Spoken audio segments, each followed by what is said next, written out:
नमस्कार, BM teach Nepal YouTube च्यानलमा स्वागत छ। म मनिष रायमाझी। साथीहरू, सदाको जस्तै आज पनि म एउटा नयाँ भिडियो लिएर उपस्थित भएको छु।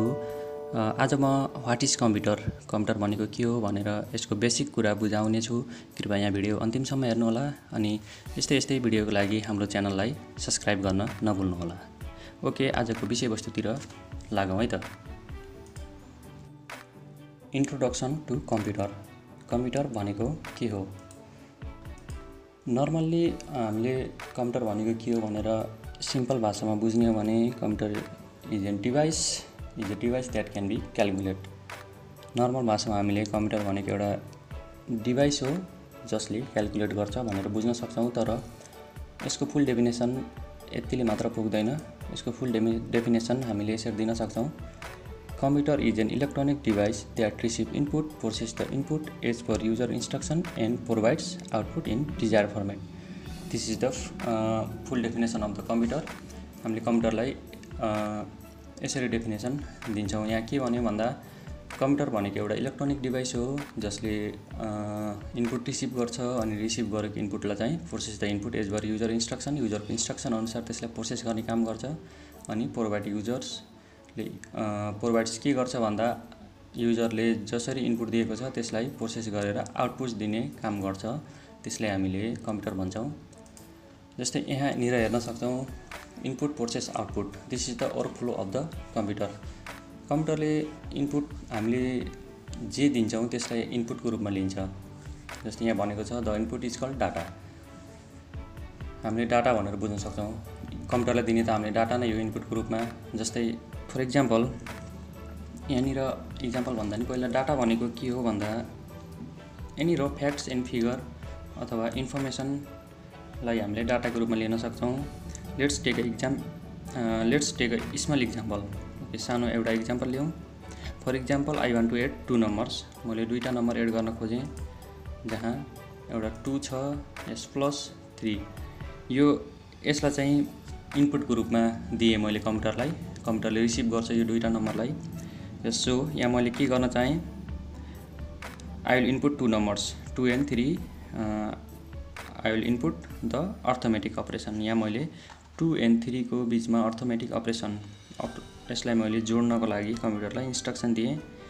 अनि which is the process that will be done by the computer. अब यहाँ कम्प्युटरले इनपुटको काम भयो। अब प्रोसेसको काममा कम्प्युटरले के गर्छ त, एडिसन गर्ने काम गर्छ।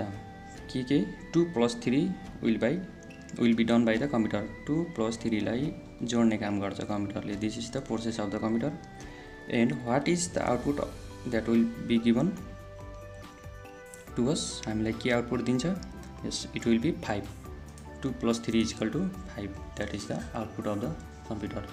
यसरी अर्थमेटिक अपरेसन को रूपमा हामीले यसलाई 2 + 3 = 5 को रूपमा लियौँ। अब इनपुट हामीले लजिकल तरिकाले पनि दिन सक्छौँ। लजिकल अपरेसन, अर्थमेटिक अपरेसन पनि भयो। प्रोसेस यहाँ भनिरहेछ process that can be applied to data are 2 types भनेर अर्थमेटिक अपरेसन्सको हामीले जस्ट इक्जाम्पल हेऱ्यौँ। 2 + 3 = 5 भनेर।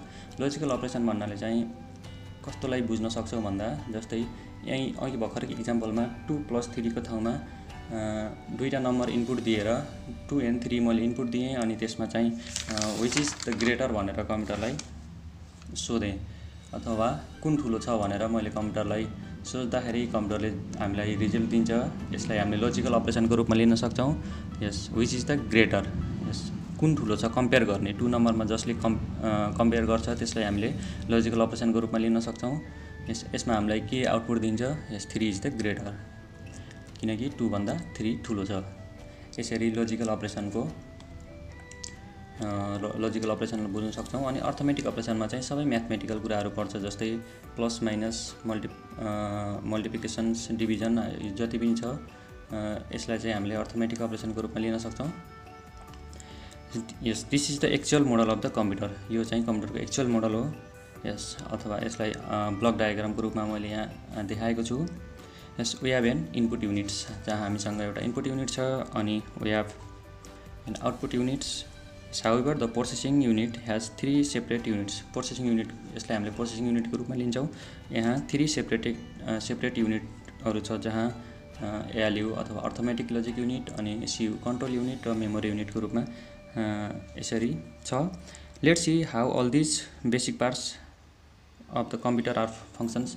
यो बेसिक पार्ट्सको फङ्सन्सहरूको बारेमा यहाँनिर देखाइएको छ। इनपुट युनिट भनेको छ सुरुमा device use to input data and instructions. Yes, अनि त्यसपछि हामी जाउँ control unit. Control unit is हामीले यसलाई चाहिँ collaborating with all the device and its control the functions of all the parts of the computer. Control unit भनेको चाहिँ सबै डिभाइसहरूलाई कम्प्युटरको पार्ट्सहरूलाई कन्ट्रोल गर्ने काम गर्छ। यसलाई हामीले कन्ट्रोल युनिट भन्छौँ। त्यस्तै गरी अर्थमेटिक लजिक युनिट्सलाई चाहिँ all arithmetic operation and logical operation take place. यसमा चाहिँ सबै अर्थमेटिक र लजिकल अपरेसनहरू हुने काम अर्थमेटिक युनिटले गर्छ। अनि मेमोरी युनिटमा चाहिँ जति पनि हामीले इनपुट दिएका छौँ अनि इन्स्ट्रक्सन हुन्छ, प्रोसेस हुने काम गर्छ, यो सबैलाई स्टोर गरेर राख्ने काम चाहिँ मेमोरीको हुन्छ। त्यसलाई हामीले मेमोरी युनिट भन्छौँ। अनि फाइनल्ली हामीलाई जुन रिजल्ट दिन्छ, हामीले जसरी इनपुट दिएका छौँ त्यही अनुसारको हामीलाई रिजल्ट चाहिँ आउटपुट युनिटले दिने काम गर्छ। यस मेमोरी चाहिँ यहाँ 2 टाइप्स अफ मेमोरी भनेको छ, primary and secondary memory. Primary memory भनेको कम्प्युटरको मेन मेमोरी हो, जसलाई हामीले ऱ्यामलाई लिन सक्छौँ। सेकेन्डरी मेमोरी चाहिँ कम्प्युटरको एक्सटर्नल मेमोरी अथवा hard disk, pen drive, CD ड्राइभहरू, यसलाई चाहिँ हामीले कम्प्युटरको सेकेन्डरी मेमोरी भन्न सक्छौँ। Yes, so in this video we have understand what the computer is. Yes, in the next video we are going to look at the features of the computer.